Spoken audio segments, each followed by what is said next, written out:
Et donc, on va enchaîner dès maintenant sur le volet communication. Parce que une fois qu'on a trouvé le bon concept, on a trouvé le lieu, il faut faire venir.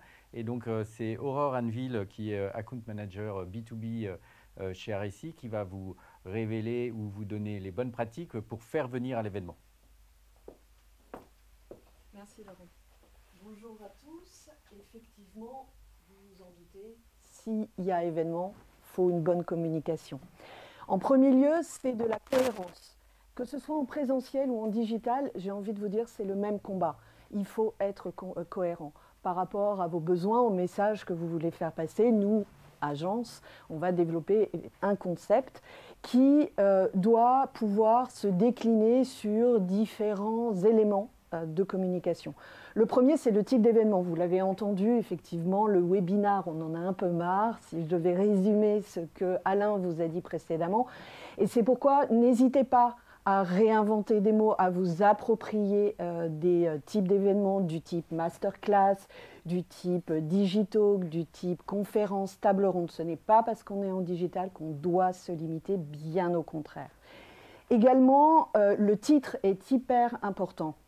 Il faut un titre accrocheur, comme vous le savez. Il y a pléthore d'événements digitaux à l'heure actuelle, de plus en plus. Et il y a, comme on vous l'a dit, une certaine lassitude quant à ces événements. Donc le titre est important, la promesse de ce que va vivre l'audience, le public, ou de ce qui sera dit à travers le contenu. Ça, on l'a longuement détaillé précédemment, le programme évidemment, et pourquoi pas la création d'une série d'événements.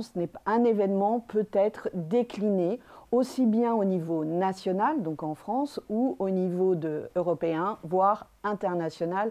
Il y a tout à fait la possibilité de faire des déclinaisons et surtout n'hésitez pas. L'attractivité, l'idée ici, c'est de vous dire que finalement, il vous faut valoriser vos différences et votre différence par rapport à un autre webinar.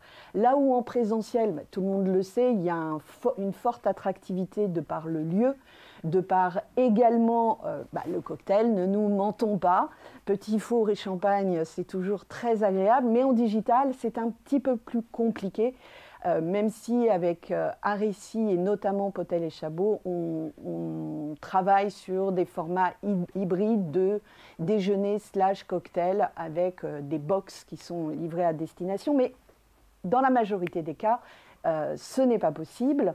Et là, le digital, en digital, on va s'appuyer sur les speakers et l'animateur, et où d'ailleurs, et bien évidemment sur le contenu. Et tout ça va être sur LinkedIn. LinkedIn va être vraiment votre socle en B2B pour pouvoir justement mettre en lumière votre événement. Le bon rythme est important. Il va falloir gérer votre effort.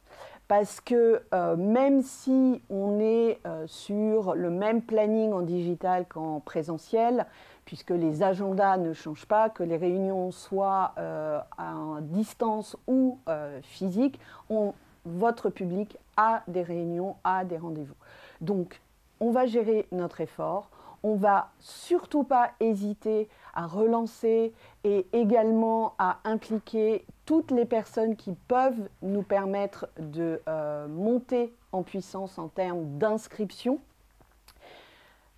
Et on en a parlé à plusieurs reprises précédemment, notamment Alain, le replay. C'est vraiment une opportunité pour mettre plus en lumière votre événement, de pouvoir justement rentabiliser l'investissement que vous avez dépensé dans l'événement live. Et surtout, n'hésitez pas à faire un dispositif vraiment associé, unique. N'hésitez pas à communiquer auprès des no-shows, auprès des ouvreurs, cliqueurs, mais qui ne se sont pas inscrits, parce que c'est du potentiel. Vous les avez captés pour les ouvreurs cliqueurs, ils ne sont pas allés au bout de la démarche de l'inscription, mais ça ne veut pas dire qu'ils ne sont pas intéressés par le sujet. De la même façon, on vous a expliqué précédemment que un replay dans sa totalité n'est pas forcément la meilleure idée si on est sur un format long. on va justement démultiplier. Parce que personne n'a dit que c'était fini quand c'était fini. Alors continuons. Le contenu est bon, le contenu est intéressant, vous l'avez en boîte, vous avez investi dedans. Donc, multi-utilisez-le post-événement, donc en replay évidemment, mais également en vidéo capsule que vous pouvez utiliser aussi bien sur vos chaînes YouTube ou sur LinkedIn, voire votre site internet. Et n'oubliez pas toutes vos campagnes de marketing automation ou de nurturing, de rentrer justement ces petites capsules vidéo dans vos campagnes d'emailing. Les astuces, parce qu'on vous en a donné quelques-unes juste à l'instant, mais néanmoins, il y en a d'autres.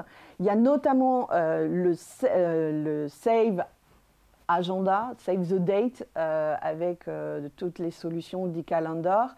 Et ça permet effectivement que d'un clic, votre public ait sur son agenda bien enregistré votre événement, ce qui, bien évidemment, réduit quelque peu les no-shows.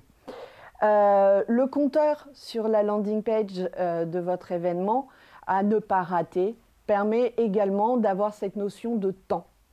Un trailer, très intéressant pour justement donner envie.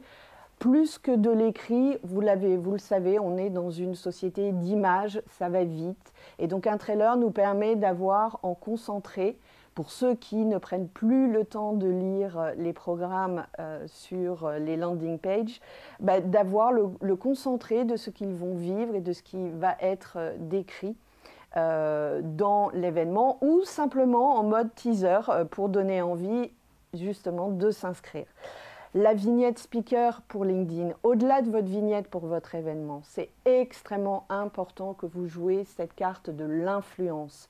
Vos speakers, votre animateur sont des atouts. Comme on l'a vu précédemment, c'est un moyen d'être attractif. Donc, abusez, utilisez, repostez sur LinkedIn pour le coup et mettez-les en avant. Et dernier point, mobilisez vos commerciaux. Les sales, c'est vraiment une arme pour vous afin d'atteindre des prospects. C'est eux qui connaissent vos comptes, qui connaissent le public bien mieux qu'au niveau du marketing. Ils ont ce relationnel-là. Donc n'hésitez pas à faire appel à eux pour qu'ils participent à cette relance en envoyant des emails personnalisés aux contacts et aux comptes clés qu'ils suivent. Voilà, Laurent.